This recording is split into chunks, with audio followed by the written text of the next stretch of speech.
उत्तर प्रदेश के छोटे से गांव रतनपुर में रहने वाला अभय हमेशा अपने सपनों के लिए जाना जाता था। उसकी उम्र बस 22 साल थी, लेकिन सोच बहुत बड़ी। गांव के लोग जब खेतों में काम करते, अभय नदी किनारे बैठकर किताबों में खोया रहता। पिता रघुनाथ जी सरकारी स्कूल में चपरासी थे। घर की हालत अच्छी नहीं थी, दीवारों पर पुराना पलस्तर झड़ चुका था और मां की तबीयत अक्सर खराब रहती थी।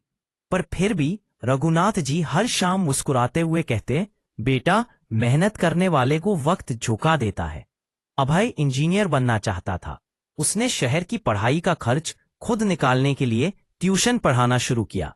गांव के बच्चों को वह मुफ्त में पढ़ाता, क्योंकि उसका मानना था जिस दिन सब पढ़ेंगे उस दिन कोई गरीब नहीं रहेगा। एक दिन अचानक पिता को ब्रेन स्ट्रोक आ गया। गांव में इलाज की सुविधा नहीं थी, इसलिए अभय उन्हें लेकर जिला अस्पताल भागा। डॉक्टर ने कहा, आप इन्हें शहर के बड़े अस्पताल में ले जाइए, यहां कुछ नहीं कर सकते। उसके पास पैसे नहीं थे। घर की एकमात्र साइकिल बेच दी, दोस्तों से उधार मांगा, फिर भी रकम पूरी नहीं हुई।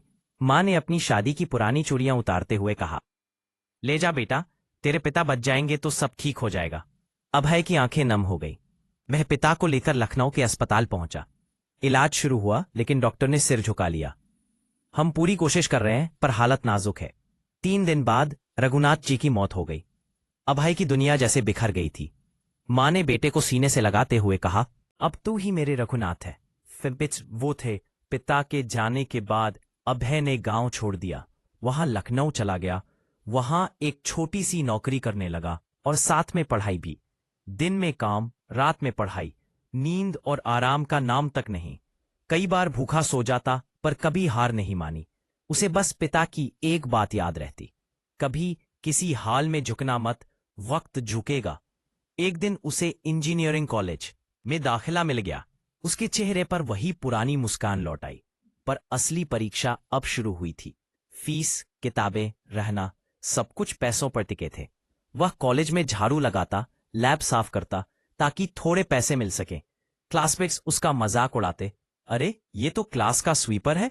पर वह बस मुस्कुराता और कहता, फी, एक दिन यही झाड़ू मुझे आसमान तक पहुंचा देगी। इसी दौरान एक दिन हॉस्टल के कमरे में उसे एक पुराना लिफाफा मिला।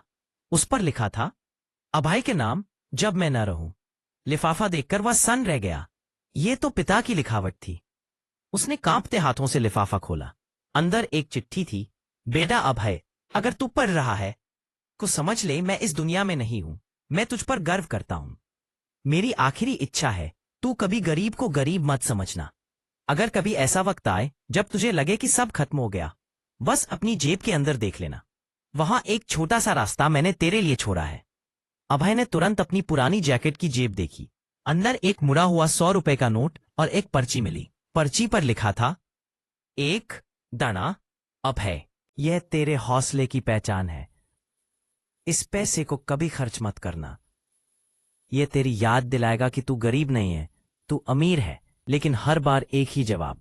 वह दौड़कर मंदिर पहुंचा और आसमान की ओर देखते हुए बोला, पापा, आपका बेटा सफल हो गया।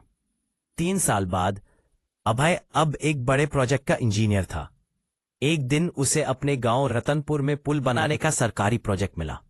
वह बहुत खुश हुआ। अब मैं अपने गांव को कुछ लौटाऊंगा। गांव पहुंचा तो देखा, वही टूटी सड़कें, वही सूखी झीलें, वही झोपड़ियां। मां अब बूढ़ी हो चुकी थी, पर उनकी आंखों में चमक थी। अभय ने पुल का काम शुरू किया, पर जैसे जैसे काम आगे बढ़ा, उसे अजीब बातें सुनाई देने लगी। कर्मचारियों ने बताया, साहब, रात को साइट पर कोई अजनबी आता है, कुछ कागज रख जाता है। अभय को शक हुआ। अगली रात वह खुद साइट पर गया। बारिश हो रही थी। अंधेरे में किसी की परछाई दिखी। एक बूढ़ा आदमी, वही पुराने कपड़े, वही चाल। अभय ने पुकारा, कौन है वहां?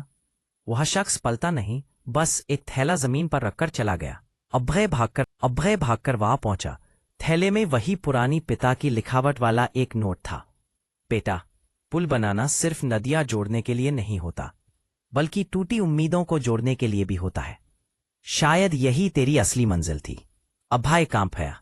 वह दौड़कर उस दिशा में गया जहां वो परछाई गई थी, पर वहां कोई नहीं था। बस मिट्टी पर पैर के निशान थे, जो बारिश में धीरे धीरे मिट रहे थे।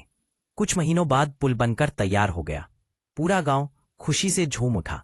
लोगों ने कहा, बेटा, अभय ने हमारे गांव को शहर से जोड़ दिया। उसी दिन पुल के उद्घाटन पर अभय ने भाषण दिया, ये पुल सिर्फ ईंटों और लोहे से नहीं बना, ये मेरे पिता की सीख से बना है कि मेहनत करने वाला कभी हार नहीं मानता। उसने जेब से वही 100 रुपए का नोट निकाला, आसमान की ओर देखा और कहा, दबा। पापा, आज आपका ये नोट सबसे बड़ी पूंजी बन गया। मां की आंखों से आंसू झर रहे थे। भीड़ तालियों से गूंज उठी। पर तभी मंच के पीछे एक बूढ़ा व्यक्ति खड़ा मुस्कुरा रहा था। सफेद कुर्ता, वही चाल, वही आंखें। अभय ने जब दोबारा देखा, वहां कोई नहीं था। उसके पास पड़ी उस फोटो में पिता की मुस्कान वैसी ही थी जैसे वे आज वही हो। जिंदगी कभी आसान नहीं होती, लेकिन अगर हौसला जिंदा हो तो किस्मत भी बदल जाती है। कभी कभी जो हमें खोना पड़ता है, वही हमें खुद को खोजने की ताकत देता है।